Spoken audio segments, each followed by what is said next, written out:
Hoje, meu convidado aqui em casa é um médico psiquiatra que eu admiro demais há muito tempo. Ele é uma sumidade quando se trata de drogas e álcool, que são problemas tão pesados no dia a dia de tanta gente, tantas famílias.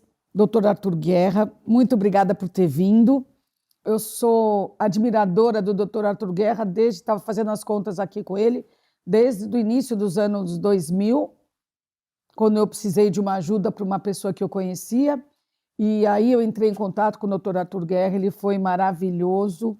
Daí em diante acompanhei o trabalho dele, sempre admirando demais, com muito respeito. E as nossas vidas acabaram se cruzando várias vezes e eu tenho o maior orgulho disso. Aliás, como eu tenho orgulho, chamo você de doutor ou professor? Tá, tanto faz. Me chama de Arthur. Eu gosto tanto de reverenciar a pessoa no seu título, porque eu acho tão difícil chegar lá, né? Doutor Arthur acabou de receber um prêmio incrível pelo conjunto da obra, eu imagino, né, doutor Arthur, da Faculdade de Medicina da USP. Que prêmio foi esse? Bom, antes de mais nada, Joyce, obrigado pelo convite, maravilhoso.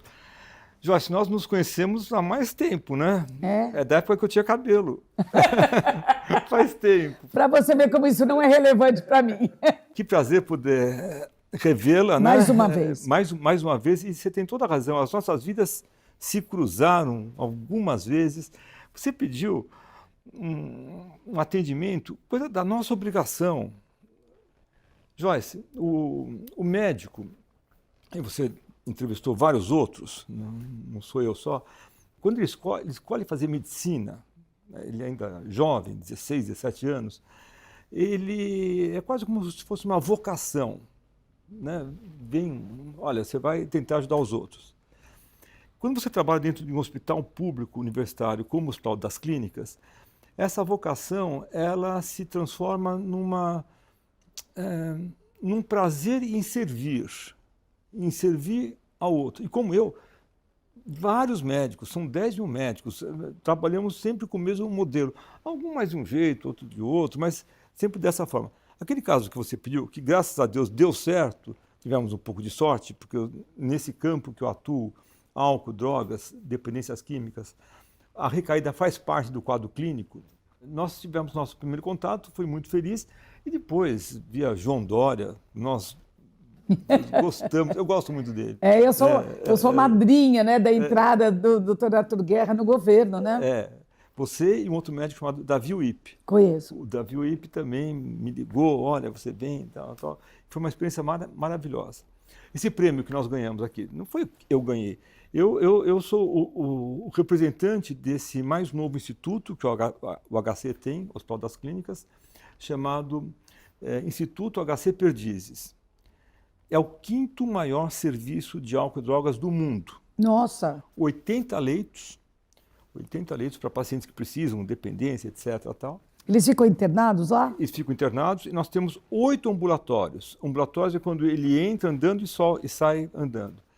Nós temos ambulatório de mulheres, de adolescentes, ambulatório de tabaco e vape, ambulatório da população LGBTQIA+, ambulatório de opioides, são substâncias analgésicos. Remédios, né? Que a gente chama de remédio. Remédios, né? Que dão uma dependência fortíssima de álcool, de cocaína. Nós temos um ambulatório mais novo também, que é de substâncias que dão sono. Um remédio chamado PATS, Stilnox. Já ouvi falar. Hipnóticos, né? Tanta gente toma, que eu conheço. É muito forte. E quando nós criamos isso há 3 anos atrás, agora em novembro, o impacto social foi tão grande, que nós concorremos com mais 3 prêmios, com mais 2 outros serviços, né? E nós ganhamos então, essa menção honrosa maravilhosa. Você falou uma coisa aí, doutor, que já me deu vontade de perguntar, atropelando nosso roteiro de perguntas. Você falou homens, mulheres. Acontece mais com homem ou com mulher? Depende da droga, né? Por exemplo, álcool ainda é mais homens, mas cada vez mais as mulheres estão... Álcool também? Muito, muito. Especialmente mulher escolarizada, mulher que tem uma atividade, que trabalha, e mulher que tem uma certa vaidade, digamos assim. Por quê? Para a mulher é muito difícil, Joyce. A mulher, muitas vezes, ela tem que tomar conta do trabalho dela, tem que cuidar do casamento, porque tem outras moças que às vezes ficam ciscando em cima. ciscando em cima, né? Tem que cuidar das crianças, porque a parte de educação e saúde. É verdade que tem casais mais modernos, mas muitas vezes cabe à mulher ainda. Tem assim, uma pressão para que ela fique com a unha arrumada, com o cabelo, não sei que magra, jeito. Magra, malhada. Mas uma magreza patológica, às vezes, sabe? Uma magreza doentia, né? Que Com não é certeza se saudável. cobra muito mais de mulher do que de homem, né, doutor? A mulher tem uma outra coisa ainda que eu preciso te contar, que não está ligado só ao consumo de drogas. A mulher, ela tem, na vida hormonal dela, mudanças que ela se acostuma a ter, que os homens não têm. Tipo menopausa, Tipo menstruação, tipo gravidez, tipo amamentar, tipo menopausa. Ela vai se acostumando com essas mudanças hormonais, isso afeta a saúde mental e ela administra muitas vezes a saúde mental com esses hormônios. Os homens não têm isso. Então a mulher tem uma vantagem. A mulher, ela está mais preparada? eu acho que ela é mais evoluída, sabe? Eu não quero fazer comparações assim, mas é como se fosse mais preparada para enfrentar diversos estresses. Quando tem opressão, quando tem dificuldade. Quem ganhou o Prêmio Nobel da Paz agora? Aquela colina, né? Da Venezuela. Ela foi lá, lutou, etc. Quietinha, devagarzinho. Ela é mais. Não estou falando mal dos homens, eu gosto de ser homem, mas. Você está reconhecendo. Então, 1000 anos na frente. Quando o homem está indo, a mulher já foi, voltou e está fazendo. Você percebe isso no consultório, nos seus tratamentos? No consultório, assim. É difícil falar e depois não me arrepender, mas é como se nós, homens, fôssemos mais meninos, mais primários, com umas brincadeirinhas, a gente não entende, a gente faz o diagnóstico, tal, a conduta. A mulher, na minha equipe, acho que 80% são mulheres, elas têm uma visão maior, elas conseguem interpretar não só o que tem de diagnóstico e tratamento, mas o que está atrás, qual que é o desejo daquele paciente, seja ele homem ou mulher. E tem uma coisa também baseada nisso que você está falando, que é o sexto sentido, né? Que o homem não tem. A intuição é fabulosa. Sabe o que eu falo para os meus pacientes? Olha, tem problema de drogas com adolescente e tal. A mãe, a senhora, que é a mãe, a senhora está autorizada a usar a sua intuição, mesmo estando errada. Se a sua intuição falar, olha, doutor, meu filho chegou com um sorriso diferente, uma posição, não sei mais o quê, eu estou achando que tem alguma coisa errada. Vale a intuição. O homem já não tem essa mesma intuição. Essa intuição, e não é da mulher só, acho que é da fêmea, sabe? É da leoa, é da égua, é da leoparda, sabe? É da cadela, da gata. Essa intuição de proteger a família e de olhar adiante, eu acho que é maravilhosa. Quando é que você percebeu, doutor Arthur, que esse tema e essa questão, né, de drogas, de dependência, de álcool, de opioides, de tudo, era não só um problema médico, mas humano e social? A primeira luz que eu tive foi quando eu era residente ainda, olha, 1980, faz tempo. Eu entrei numa enfermaria, um dia frio, gelado, como de hoje, assim, só que nebuloso, cinzento, com chuva. Eu entrei numa enfermaria aqui no Instituto de Psiquiatria do HC, a enfermaria estava toda... parecia um filme, sabe? Parecia... Eu me lembro quando a primeira vez que eu cheguei em Berlim, ainda tinha um muro que dividia.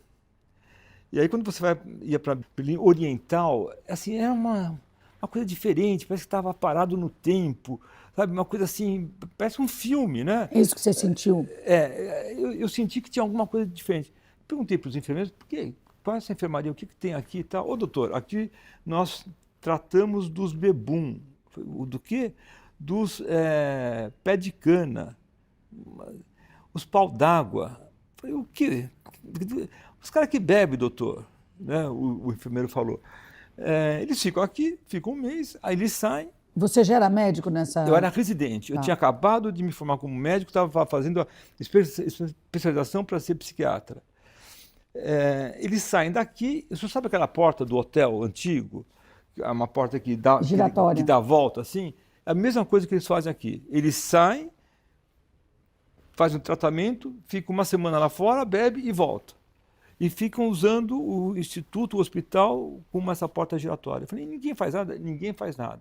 Eu tomei aquilo como uma oportunidade, como um desafio. Falei, quem sabe a gente consegue fazer alguma coisa, manter um grupo de médicos, tal. Hoje está esse prêmio de impacto social aí, tal. Que história linda. Deixa eu agradecer também o Instituto de Psiquiatria, Faculdade de Medicina, o Hospital das Clínicas.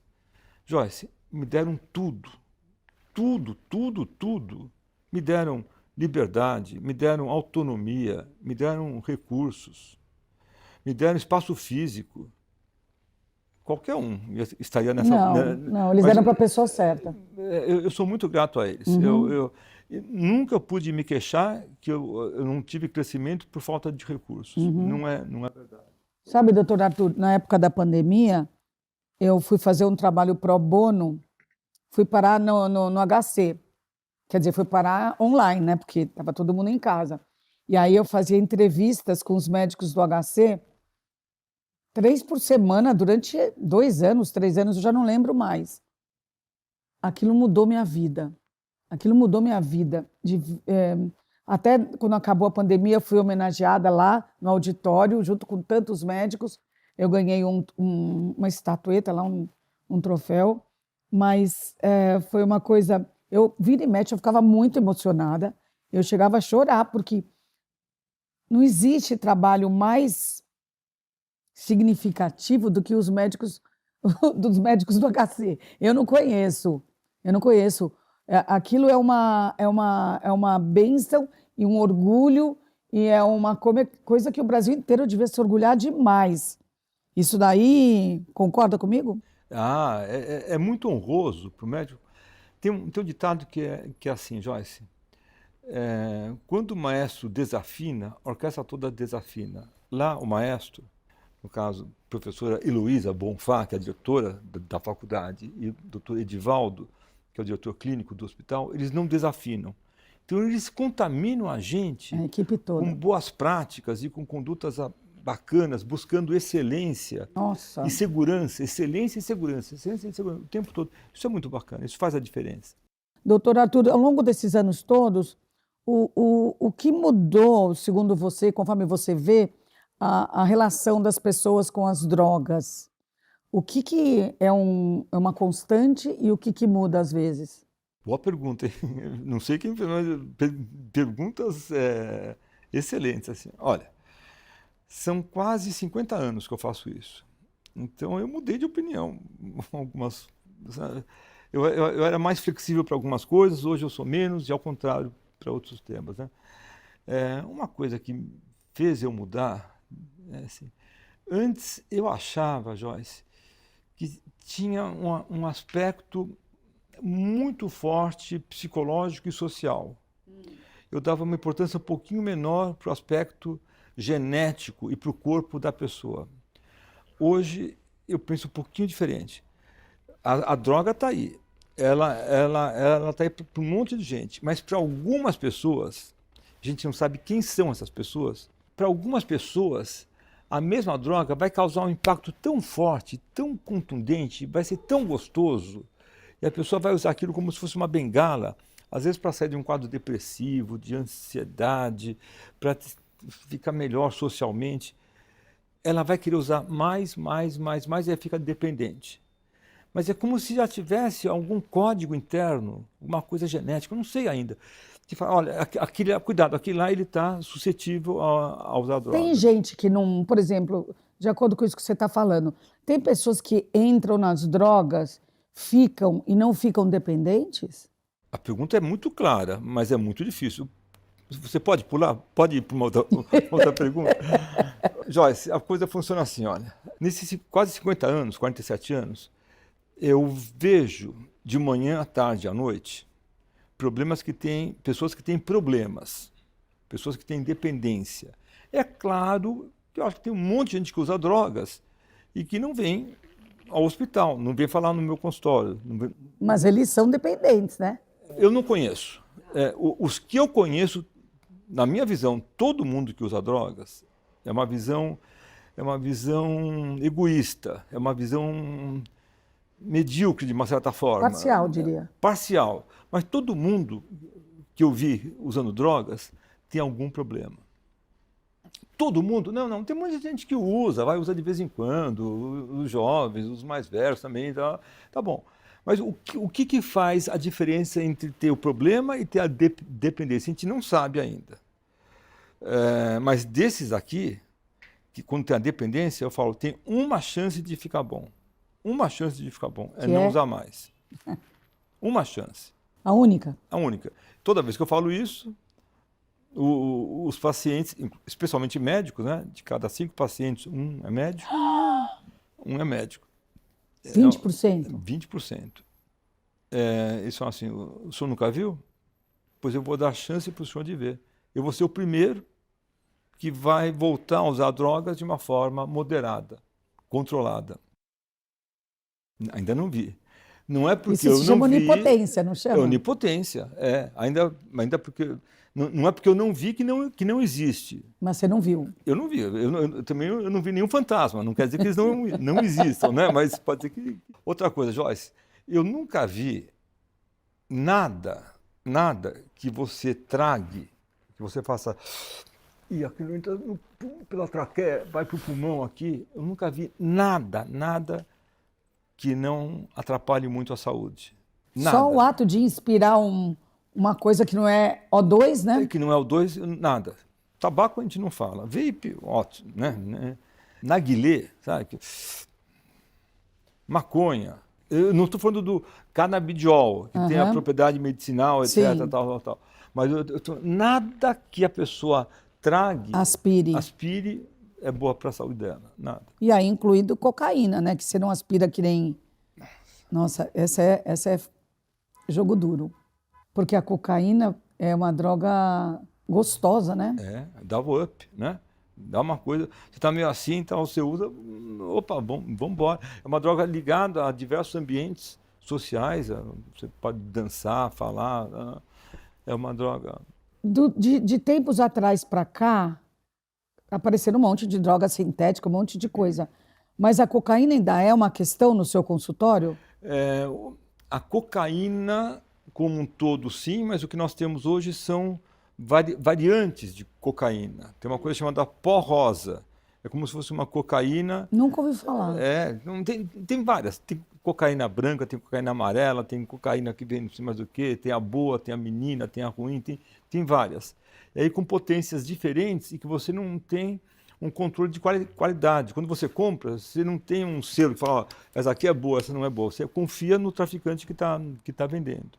Para algumas pessoas, outra vez, eu trato dos casos graves, né? Não tô assim, algumas pessoas que nunca usaram cocaína na vida vão usar pela primeira vez, já pegam essa potente aqui assim, nossa, igualzinho aquele filme do John Travolta. Pulp Fiction? Lembra? Exatamente, né? O filme tem uma parte teatral, etc., mas aquilo repete com os pacientes que chegam no pronto-socorro depois. Nunca usou, vai usar pela primeira vez e entra naquele quadro parada cardíaca. Às vezes a pessoa morre mesmo. E ainda tem muito, você vê que ainda tem muito essa história de...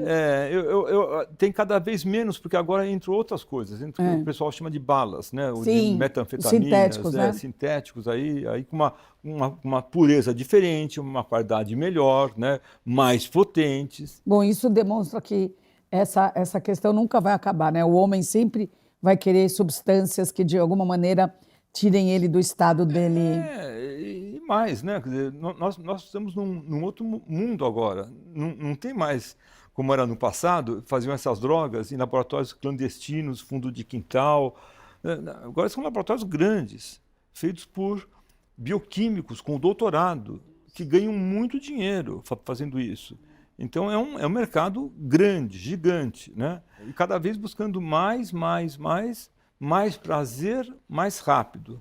Por isso que tem várias drogas, várias assim. Tem para todo tipo. O que faz alguém se aproximar de uma substância dessas? É curiosidade, é dor, é falta de escuta? Curiosidade todos nós temos, todos nós temos. Eu trabalho com isso, né? Você acha que nunca tive curiosidade? Você já experimentou todas essas drogas? Eu nunca experimentei. Sabe por quê? Você tem medo? Tenho certeza que eu vou gostar. É. Tenho certeza que eu vou gostar. Não tem quem não goste, né? Mas, só que como eu vivo disso, imagina um médico referência, né? Ué, mas... Não, doutor Arthur, continua assim. Tá? Mas muitas vezes, porque os pacientes chegam e falam assim, tiram do pulso... Eles Pega tomam essa... droga na sua frente? Não tomam porque eu faço um combinado de se usou drogas, não vem para consulta, não vai adiantar nada, né? Nem drogas, nem álcool. Porque vem num outro estado que não... Atendi um médico, né? Estou horrorizada com essa porcentagem de médico. Há há 2 meses atrás, né? Fiz um combinado, olha, se você beber, você não vem ao consultório. Sei lá, um nome fictício, José Antônio, vai que seja. Ele veio alcoolizado, né? Eu falei, mas José Antônio, nós não combinamos que você não viria à consulta se você tivesse alcoolizado? Ele falou, mas hoje você vai conhecer o verdadeiro José Antônio. Eu falei, o quê? O verdadeiro José Antônio, é esse que está falando aqui. Eu falei, esse é o verdadeiro José Antônio? Não é, o verdadeiro José Antônio é o outro, né? Então, ele queria conversar comigo sobre o efeito benéfico do álcool, etc. Tal. E esses médicos, eles estão aí medicando? Nós não temos um instrumento na medicina que a gente consiga falar, olha, aquele lá, ele usa drogas, às vezes drogas injetáveis, anestésicos, né? Ele não pode, ele não deve, não pode trabalhar. Nós não temos esse termômetro. E eles têm um acesso muito fácil, né? Os anestesistas, então, a enfermeira chega no centro cirúrgico, uma bandeja com várias ampolas e fala assim, doutor, o senhor vai querer o quê?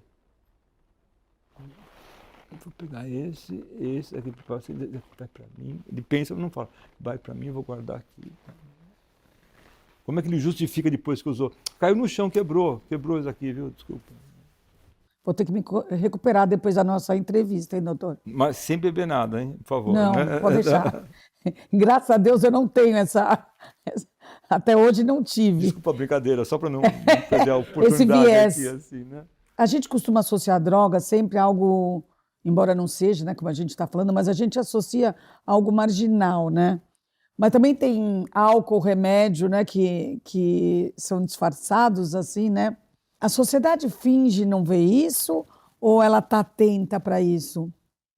A sociedade, ela estava acostumada a ter momentos de ficar dopada, inebriada, de ficar fora do seu eixo normal. Há milhares de anos é o álcool, né? O álcool é uma substância que existe há milhares de anos, vai continuar existindo por milhares de anos no futuro. Aí vieram as drogas assim chamadas ilícitas, né? As drogas sintéticas e tal. Mas a sociedade hoje, ela faz um outro mecanismo para você ficar fora do ar. Sabe o quê? Isso que está na sua mão, isso que está na minha mão. Isso daqui É droga. é droga. Mas é necessário. A gente usa Tem a desculpa, né? o tempo todo. Para algumas pessoas, elas não conseguem, elas acordam de madrugada e precisam... Estou falando das telas, porque quando essas telas vão para uma outra coisa chamada jogos de azar, é um vício gravíssimo. É um vício gravíssimo. E outra coisa que você me lembrou, falando disso, principalmente com adolescente, também como adulto, são os sites pornô, né? Também. O que os sites pornô, o que as telas, o que as apostas fazem? Elas dão um grau de satisfação altíssimo inicial. Lembra aquilo do crack? O que o crack faz quando a pessoa dá aquela pipada, como eles falam, né? A primeira... Dá um twin. O quê? Twin. Twin é uma pancada. É tipo, como chama? Lança-perfume? O lance é bem mais suave, assim, né? Uma coisa leve. É uma coisa forte, gostosa, boa. Os pacientes falam, olha, é a sensação mais gostosa que tem na vida. Eu falei, mas e transar? E orgasmo? A droga é muito mais gostosa do que isso. É muito mais gostosa. É o máximo que você tem. Aí, assim que vem essa sensação fortíssima, logo depois a pessoa fica um pouco, puxa, não sei mais o que. O que ela faz? Ela vai tentar buscar mais. Mais, mais e mais. Mas nunca mais é com aquele pico alto. Ela volta a ter um pico menor, mas ela quer aquele pico mais alto. E que ela não atinge mais Não nunca. atinge, ela, terceira vez ela quer mas o pico é menor ainda. Porque os neurotransmissores que estão no cérebro já foram jogados fora.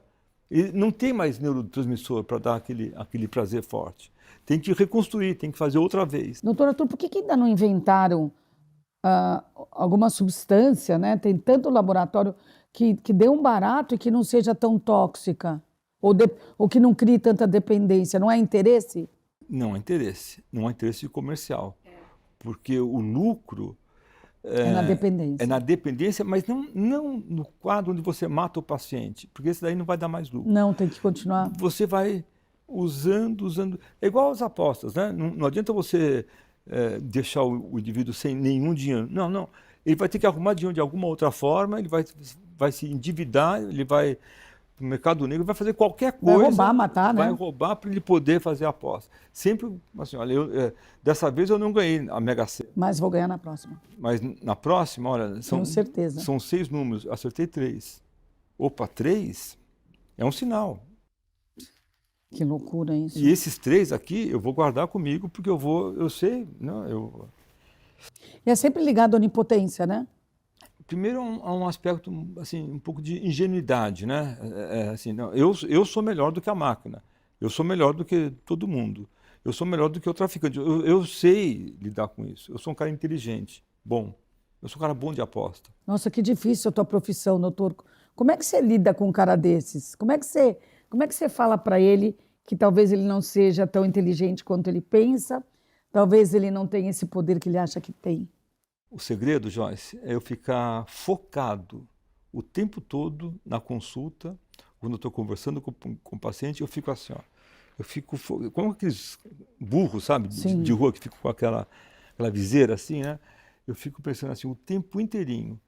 Meu papel aqui é conversar com essa pessoa, dar o diagnóstico, fazer o tratamento e evitar a recaída. Diagnóstico, tratamento e recaída. Eu não vou entrar em provocações, eu não vou entrar em seduções. A sedução aparece o tempo inteirinho para ver se... Casca de banana, pisa para ver se você vai cair, né? Eu não vou entrar na minha onipotência. Por quê? Eu escrevi um livro, você viu aí com Vi. um paciente meu, super bacana, 100 mil cópias vendidas, não sei mais o quê. Tá. Toda a ONG vai para uma igreja aqui perto, Casa Santa Terezinha, na rua Maranhão. Nossa, deu mais de 600 mil reais, um dinheirão, uma coisa bacana. E as pessoas chegam e falam, olha, sabe a receita que está nesse livro? Eu quero fazer igual. Mas eu não sei se vai ser igual, porque isso aqui depende de sacrifício, de disciplina, de humildade. Como é difícil, né, também abandonar a dependência, né? Tem que reconhecer que não é fácil, uma doença, né? Sabe o que me ajuda muito? Porque eu só recebo as coisas negativas, né? Me ajuda muito passear com os meus cachorros, lá no bairro do Itaim, com 2 Goldens. Por quê que? Porque é um momento nosso. A minha mulher fala que é um momento deles, né? Que eles vão sair comigo. Não, é um momento eu saio com eles. Eles me levam, eu converso com eles. Eu falo para eles não falam comigo ainda, mas às vezes um deles me olha assim, tal. E eles têm uma outra linguagem. Você tem cachorro, você sabe como é que é. É um olhar diferente. Eles falam, né? Eles têm um grau de comunicação, né? E é um amor também, assim, incondicional, tá né? falando. Assim, é uma coisa. Isso te reabastece, te fortalece. Isso ilumina a sua cabeça, às vezes, quando você está com... Isso faz eu entender que a vida tem outros valores. Que às vezes o valor não é o apartamento novo, que não é não sei mais o quê, que não é... O valor está na simplicidade de você agachar e pegar o cocô que o cachorro faz. Sim, e jogar no lugar, fazer a coisa certa. E que bom que ele faz o cocô duro, não sei mais o quê, que ele não está bem de saúde, etc. Tal. É um prazer. Esse médico é louco. Nossa... Não, você não é louco, você é sadio. Então, é uma coisa assim... Eu faço isso algumas vezes ao dia, por isso que dá essa Por isso que eu aguento. esse bem-estar. É, Você falou de vários tipos de droga e a gente sempre liga o crack à droga de rua, né? De marginal, de sei lá, de pobres, de pessoas sem acesso. Tá errado esse raciocínio?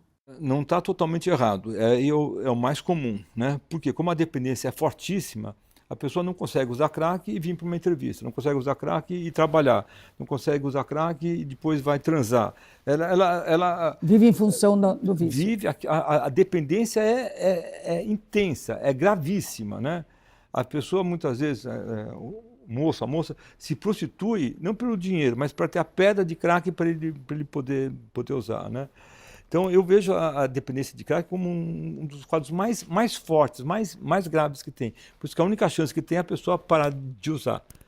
Para parar de usar crack, que é cocaína, é a mesma coisa. Tem que se internar? Número um, tem que querer Muito. muito. Dois, tem que ficar sem álcool. O álcool social, o álcool moderado, uma tacinha de um Prosecco, não pode. Isso aí já abre a porta para ele poder usar. Uhum. Três, na minha visão atual, tem que fazer exercício. Exercício ajuda muito. Exercício dá aquelas endorfinas, dá aquela coisa bacana, além de você ficar mais magrão, assim, né? Então, Eu concordo. eu gosto muito de exercício. Concordo com você, porque todo mundo tem um pouco de um diagnóstico aqui, um diagnóstico ali, né? E eu percebo que quando eu treino, hoje, por exemplo, eu treinei leve, né? Porque eu estava com dor. Eu falei para o meu professor, falei, amanhã eu quero voltar pesado, porque quando eu treino não o suficiente, é insuficiente para mim. A virtude está em você fazer a coisa disciplinada e ficar no meio, né? Ontem eu treinei pesado. Nossa, fiquei cansadão. Cansadão, sabe? Eu fui dormir mais cedo, eu falei, aí levei bronca de quem? Da minha mulher. Claro. Mas por que você treina se é para ficar dessa forma? Não pode, eu vou falar com o seu professor. Ela é italiana, brava, né? Eu vou falar, não sei, assim não pode. Eu não vou deixar você ficar cansadão assim, não sei mais o quê. Tal, Tem que maneirar, né? Tem que ter... Como tudo na vida. Você já falou que o paciente mais difícil de tratar não é o que está na rua, e sim o que tem acesso, possibilidades, dinheiro, sucesso, e acaba negando o problema, né? Como é que aparece no consultório? Aparece dessa maneira que você comentou agora há pouco? Que eles não são dominados e que eles dominam? Joyce, você tem a sua profissão, que é clara, né? Eu tenho a minha. No meu dia a dia, eu estou conversando com uma pessoa e a mentira, ela faz parte dessa conversa. Você fala, nossa, a mentira faz parte. Não é uma mentira maldosa para mim, ele está me enrolando, ele está mentindo para ele mesmo, né? Mas a mentira faz parte, né? Então, ninguém chega lá e fala, né? Doutor, eu tenho um problema, não sei mais o que, tal. Não, é a mentira. Imagina, eu não uso, eu uso pouco, não sei mais o que, eu paro quando eu quiser. Essa negação que a gente fala com a onipotência, e às vezes com uma projeção assim, tá bom, eu uso, sabe por quê? Porque a minha mulher é muito chata. Ela é muito Aí fica chata. difícil. Eu uso porque nesse país que a gente está, olha quem está governando. Olha quem governou antes, né? Então, tudo injustificável. Então, sempre vem essas desculpas assim. A minha missão é entender, por conta dessas médicas que trabalham comigo, esse olhar feminino, o que está atrás do olhar. Você está olhando no meu olho, estou olhando no seu olho, mas o que está atrás? O que você quer mesmo? Eu pergunto isso para o paciente, qual o seu desejo? Qual a sua vontade? O que eles respondem? Tem uns que não sabem. Eu falo assim, olha, vamos dar 6 meses, tá? Hoje é dia 22 de outubro, 2025. Então, novembro, dezembro, janeiro, fevereiro, março, abril, dia 22 de abril, o que você quer? Estamos outra vez nós dois juntos aqui. Se tudo der certo, como é que você vai estar? Alguns falam, sabe o que eu quero? Eu quero usar de vez em quando. Falam, amigo, não conta comigo. Aliás, não conta com a medicina. 40 mil anos atrás de mim. Não conta com a medicina para ajudar você nisso aí. Pode tentar. Vai lá, eu vou estar aqui para ajudar você, mas eu vou falar, eu nunca vi dar certo. Aliás, quer te falar a verdade? Você sabe que não dá certo. Para você vir aqui falar comigo hoje, você tentou isso várias e várias vezes. Deve ter tentado isso hoje de manhã e não conseguiu. Então, não dá certo. Não adianta eu falar, você sabe já. Você não tem nenhuma receita, não tem nenhum remédio, não tem. Essas coisas. Essa mudança no estilo de vida, ela é, Joyce, essencial para a pessoa ter uma qualidade de vida melhor. E é uma chance para ela também, né? Quando dá certo, é uma alegria. É. Nossa, é um prazer, é uma coisa maravilhosa. Tem duas perguntas que eu fiquei pensando enquanto estava falando aqui. Eu quero saber se os ricos, vou fazer as duas que eu não quero esquecer. Se os ricos dão mais trabalho que os pobres. E eu quero saber também se algum desses seus pacientes já te surpreendeu.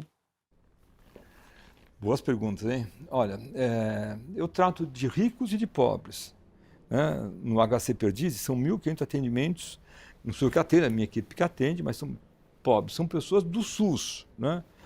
E eu também trato desses ricos que podem pagar uma consulta caríssima aí, né? O quadro é o mesmo, a forma como ele se veste e a forma como eles falam, às vezes é um pouquinho diferente. Alguns ricos são arrogantes, porque eles acham que o dinheiro pode comprar tudo, até a saúde deles. E quando eles veem que, nesse caso, o dinheiro não vai ajudar, às vezes até funciona ao contrário, porque apesar do paciente ser rico, ele vive numa pobreza incrível. Joyce, imagina o que é você viver sem ter opção de falar, por exemplo, eu vou usar ou eu não vou usar. Você tem que usar. Imagina ver a sua vida, que é uma vida bonita, ser comida, como se fosse um câncer, que seja, aí, pela droga. Imagina ver os seus filhos, seus netos crescendo e você morrendo. Nossa. De forma aguda, de forma rápida, sem poder acompanhá-los, achando que você é o rei da cocada preta, né? Então, sempre. Eu acho o rico um pouco mais... você precisa de mais paciência. Ele provoca mais. Um dia atendi um paciente bem rico. Ele falou assim, fez a consulta toda, tal. Por que o senhor cobra tão caro? Pergunta também inteligente. Você sabe que eu fiquei quieto? Eu não sabia dar a resposta, né? Eu devia responder para tratar de você, amigo, né? Você pensa que é... né? Porque, sabe, mas tudo é o dinheiro na frente. Dinheiro. E o dinheiro não traz a saúde, né? Chega uma parte onde o uso da droga acaba limitando um pouco a pessoa ser mais inteligente. A percepção, né? E aí acaba se afundando em relação a isso. E a segunda pergunta que eu te fiz é se algum paciente já te surpreendeu, já te deu um baile, Eu atendi um paciente faz muito tempo atrás, faz acho que uns 30 anos atrás.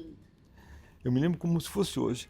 Era um senhor que entrou no consultório com um terno, sabe o que chama? Príncipe de Gales? Sim. Aquele xadrez assim, elegantésimo, com gravata, todo charmoso, um cabelo branco para trás, assim, bonitão.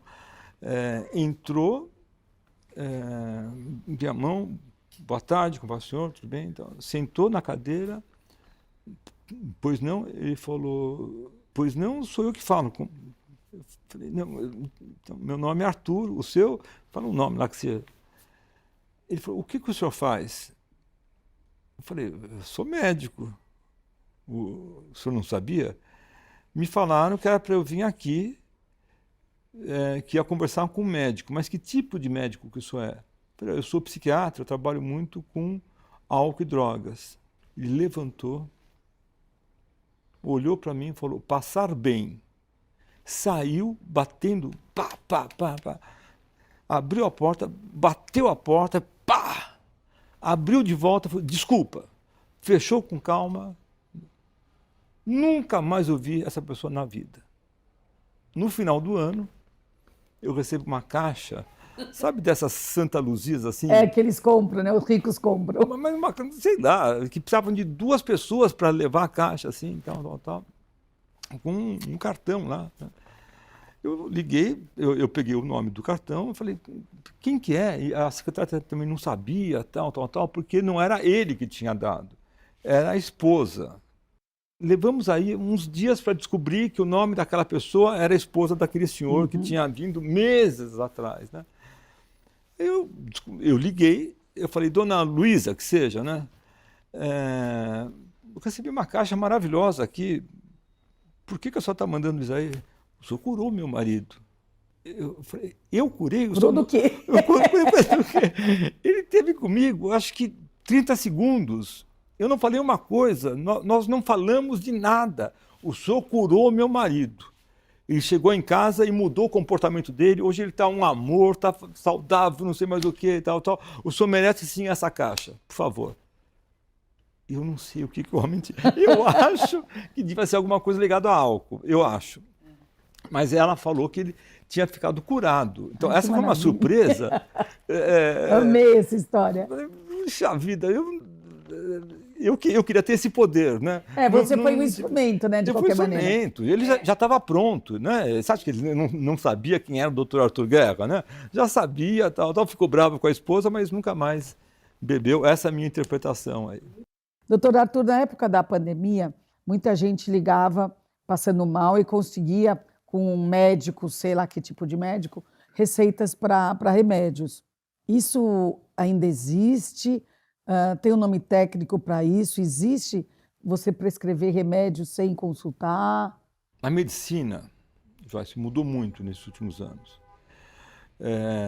Hoje, para você trabalhar numa cidade como São Paulo, você precisa ter uma coisa chamada assim, registro de especialista, RQE, né? Senão é difícil você trabalhar num hospital grande, tipo Sírio, Einstein, Hospital das Clínicas.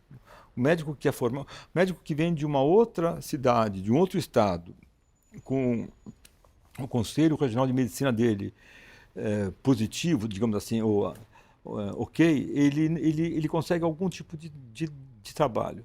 Alguns médicos se prostituem só passando receitas.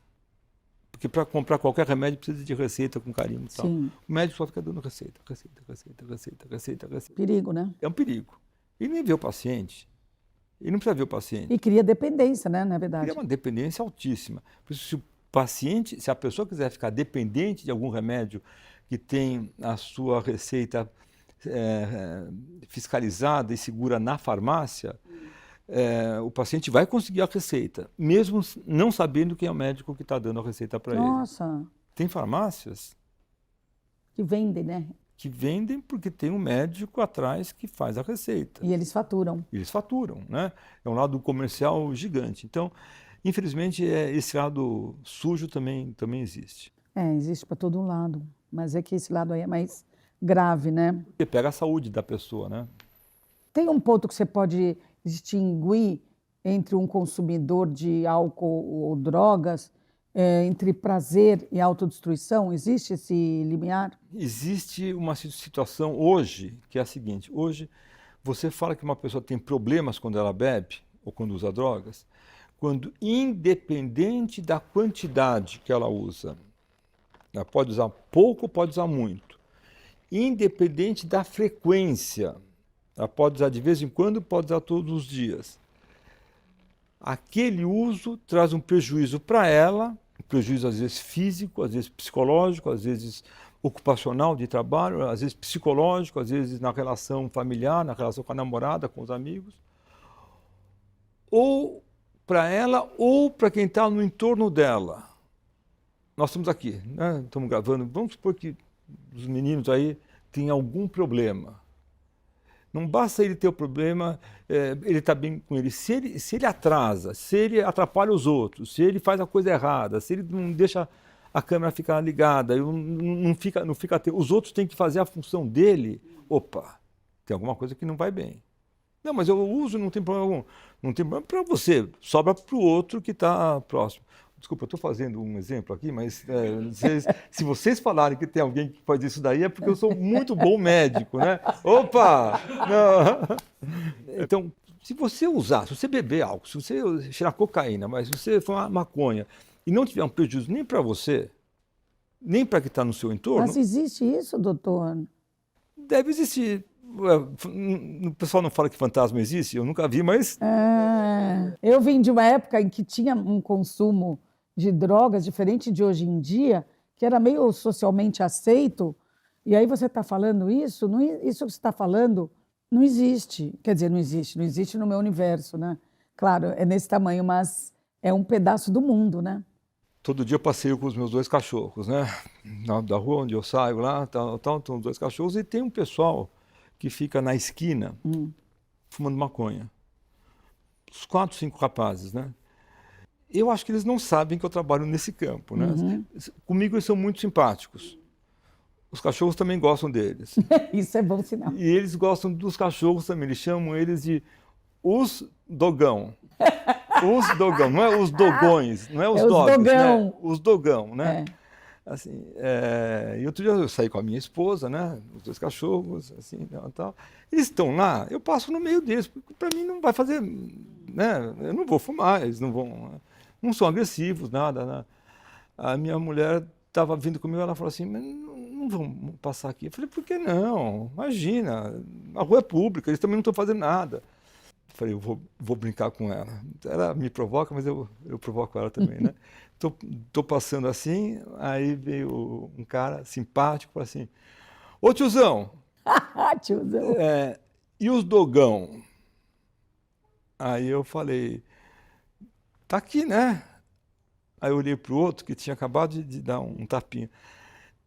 Eu falei, e aí? O cara falou, uhum. Eu falei, o quê? Só?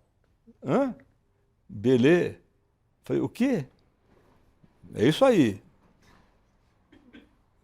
Vocês estão rindo, mas simpáticos, né? Aí eu falei, valeu? Opa! E só. É uma conversa. É outro tipo de comunicação. Eles fazem mal? Não fazem mal, mas é assim, se você, um dia um paciente meu, um médico também, fala assim, doutor, para conversar com bêbado, só bêbado. É verdade, porque é um saco, né? Um saco, o cara fala a mesma história, vai, não sei mais o que, tal. Então, esses caras estão usando lá, não sei se estão fazendo mal, para mim não estão fazendo mal nenhum, mas eles, por exemplo, não acho que eles trabalhem, que eles façam alguma coisa diferente, uma coisa bacana, assim, tal. Mas comigo são muito simpáticos. E com os dogão também. Para quem está acompanhando aqui a gente, doutor Arthur, o que cada pessoa pode observar em si mesma para perceber se está usando uma bengala dessas, ou um remédio, ou um álcool, ou até uma droga, achando que está recreando, mas... Joyce, não é só com a droga, viu? Às vezes, eu vou dar um exemplo, assim, sei lá, deixa eu pegar um exemplo de um casamento, ou de um namoro, de um relacionamento com uma outra pessoa, né? Às vezes, você sabe que a coisa não vai bem. Você sabe que aquele casamento já acabou. Você não tem prazer com aquilo. E você fica martelando uma coisa, né, para ver se tem uma saída milagrosa. Não tem, né? E você tem o direito de ser feliz. A outra pessoa também tem. Com a droga é mais ou menos igual. Mas a pessoa sabe que a relação com a droga é uma relação ruim. Só dá prejuízo. O pouco prazer que dá não compensa as dificuldades, as complicações que a pessoa tem por conta do uso daquela droga. Mas ela tem que ter a humildade de falar, o que eu quero? O que eu quero para esse casamento? Nossa, essa pergunta é muito difícil É muito difícil. para a pessoa se fazer. Por isso que às vezes precisa da ajuda de algum profissional. Às vezes ajuda de algum amigo. Por isso que às vezes precisa da ajuda na parte de drogas de alguém que já teve dependência. Eu gosto muito de narcóticos anônimos, de alcoólicos anônimos, né? Às vezes a ajuda... Funciona muito? Não funciona para todo mundo, mas quando a pessoa acerta, ajuda bastante, né? Às vezes ajuda de um rabino, de um padre, de um pastor, de quem você... Às vezes sabe quem que ajuda muito? Um clínico geral, um ginecologista, um ortopedista, algum médico de confiança, o pediatra. Essas pessoas que são próximas, elas podem ajudar, modestamente, mais do que o próprio psiquiatra. O psiquiatra pega o caso que é grave, que tem dependência, que está ouvindo voz, não sei mais o que e tal. Mas essas pessoas que têm essa visão positiva, bacana, para a saúde, podem ajudar mais. Eu acho que esse é o grande desafio. Porque a pessoa vai ter que sentar para o que eu quero da minha vida, qual que é o meu propósito. Meu Deus, a vida está... Joyce, nós estamos ficando mais velhos. A vida não é bacana? Sim. Maravilhosa, não é? Sim, sim. Eu tenho 71 anos, eu olho para trás assim e falo, também. nossa, você também? Eu olho para trás e falo, meu Deus, que Quanta delícia. coisa bacana que a gente fez, viveu. Pena que vai acabar daqui a pouco, mas que história, né? Quanta coisa bacana. A droga não traz essa visão bacana. A droga deixa isso tudo meio nebulado, nebuloso, meio estranho, coisas muito tristes, sabe? Não é uma coisa bacana. Ainda existe, doutor Arthur, moralismo quando fala em drogas no Brasil? Muito. É? Nossa. Isso atrapalha as políticas públicas de saúde mental? Muito. Vou dar um exemplo. Tem uma droga chamada maconha, cannabis, né? A maconha tem um lado da maconha, do THC, que dá a brisa, que dá o barato, que dá a dependência, que provoca essas mudanças de comportamento. Tem outro lado, do canabidiol, que tem propriedades medicinais. De fato, ajuda numa série de problemas médicos, né? Tem um grupo, inclusive de médicos, que entende a maconha como uma coisa do diabo, uma coisa negativa. Todo mundo que usa maconha, até canabidiol, é maconheiro, é do mal, é safado, é doente. E tem um outro lado desse pessoal daqui que também gosta da maconha, que não vê nenhum problema e acha que a maconha é a saída para todas as dificuldades do mundo. Até a maconha, não o canabidiol que a pessoa toma em gotas, que a maconha fumada é o que vai resolver essas dores crônicas que a pessoa tem, enxaqueca, etc., um monte de dor, epilepsia também, assim, tal. E essas posições radicais de um lado e de outro não ajudam nada. O radicalismo de falar que a maconha é a expressão do diabo na vida moderna não ajuda. E quem acha que a maconha resolve tudo também, precisa liberar total, acho que não vai. Está no meio termo de ter políticas públicas onde a sociedade possa se manifestar de forma um pouco mais madura, um pouco menos emocional, um pouco menos infantil, um pouco mais maduro. Isso já acontece em alguns países do mundo, né? Com a maconha é diferente. Por exemplo, Estados Unidos, hoje, outubro de 2025, a maconha é liberada, né? Você pode usar, pode fumar maconha na rua. Você compra maconha, que tipo de maconha? Nova York está toda cheirando maconha. É diferente, é um outro modelo. As políticas públicas e o sistema de saúde também é diferente para poder ajudar as pessoas em relação a isso, né? Doutor Arthur, você escreveu também já sobre felicidade, sobre propósito. Dá para ser feliz em recuperação? Dá para ser feliz. A dificuldade dá para manter a felicidade? Tem gente, Joyce, que se acostumou a viver com um rótulo na testa aqui de doente, de dependente, de louco. Ele se acostumou.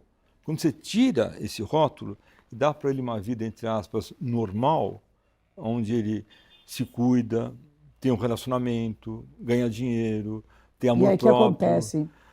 Ele fica tão inebriado, às vezes, que ele fala, isso eu não sei fazer, desculpa. Não sou eu. Não sou eu. Eu sei ser o loucão. O loucão eu funciono bem. Eu conheço, sei como é que é. É chato, é triste, eu fico depressivo, um monte de... Mas aquilo lá, agora, ter sucesso, não é para mim. Não é isso que eu quero. Querer eu quero, mas eu não consigo. Eu quero viver do outro jeito. Isso é frustrante? São escolhas que a gente faz na vida. Cada escolha que você fizer vai ter uma perda. Sim, mas para você que está tratando desse paciente? Eu procuro, Joyce, o máximo possível, não me envolver. Claro que eu me envolvo. Mas eu procuro falar, olha, eu estou aqui para fazer o diagnóstico. Aquilo que você falou no começo. Tratamento, prevenção. Toda vez que eu sair daqui e eu achar que eu estou mais envolvido com ele ou com ela, ou vou para alguma coisa comercial, não pode. Vou para alguma coisa social, também não pode. Ou que tem algum envolvimento. Bom, são quase 50 anos. Quantas vezes, mesmo sem querer, eu não me envolvi? Pode ser que eu tenha me envolvido.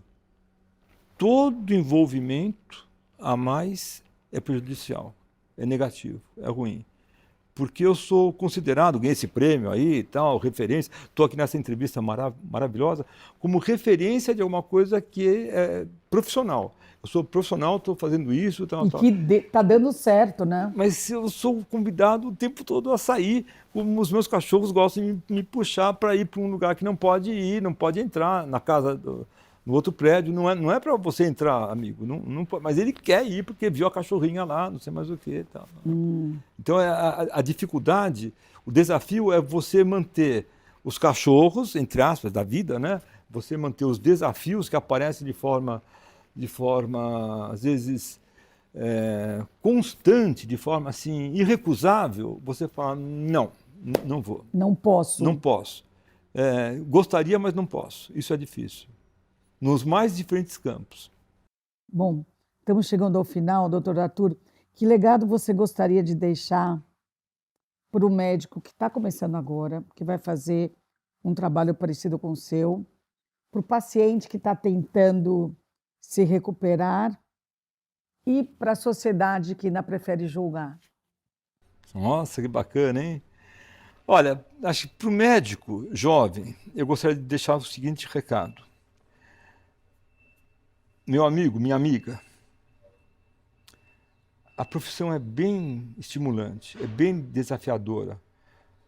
Faça ela com todo carinho, sabendo que você vai poder ajudar uma outra pessoa. Mas para você ajudar essa pessoa, você tem que se ajudar antes.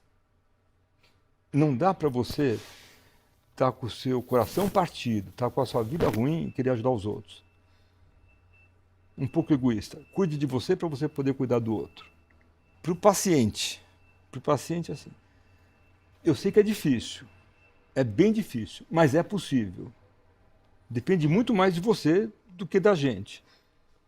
É como andar de bicicleta, vai ter que fazer força o tempo todo. Na hora que você parar de fazer força, você cai. Eu não vou pedalar por você, mas eu vou estar do seu lado o tempo todo. Mas a força, o suor, a dor na perna vai ser sua. Deu para entender, né? Para a sociedade, eu penso alguma coisa assim. É como uma planta aqui, Joyce. Olha, tá vendo? Essa planta precisa de água. Se não tiver água, ela morre. Mas com muita água ela também morre, ela fica podre. O segredo para a sociedade é trocar a água. Manter a planta hidratada sem ser com excesso. Os jovens precisam de amor dos pais. Sem amor é muito ruim, mas com muito amor e sem limite é pior ainda. Nossa, isso aqui foi uma lição de vida, porque a maneira como o doutor Arthur se coloca na profissão maravilhosa que ele escolheu e que o escolheu, né? Foi uma coisa humana, foi uma coisa bonita e uma coisa possível. Então, doutor Arthur, eu queria agradecer você por esse olhar generoso sobre tudo isso que a gente passou e por você ter vindo aqui e ter dividido comigo e com tanta gente todas essas possibilidades, essas dificuldades e esses desafios todos que você enfrenta e dessa maneira tão generosa e tão humana. Muito obrigada. Ô Joyce, deixa eu também agradecer aqui, né? Beijo.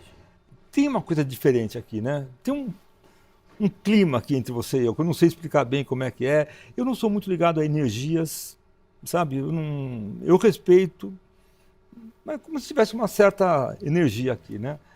Bacana. Isso já aconteceu outras vezes, então por isso quando eu recebi o convite, para mim, falei, putz, eu quero ir, é um prazer. Eu que sugeri, é claro, né? Não, bacana. Depois, assim, essa atmosfera daqui, da sua casa, do estúdio, não sei, parece que cada almofada tem um significado, tem uma cor, colocada de um jeito, né? Tudo assim. Um dia eu ouvi uma frase que assim, a excelência ela vem nos detalhes, né? Assim, como se os detalhes tivessem uma coisa bacana. E depois, você deixa o clima muito agradável, Joyce, para falar de um assunto tão pesado algumas vezes, um assunto tão difícil para um monte de gente.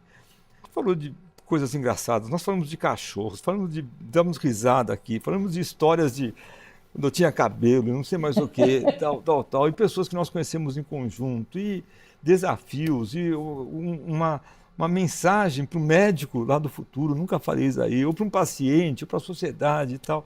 Que honra. Obrigado pela oportunidade. Ai, maravilhoso.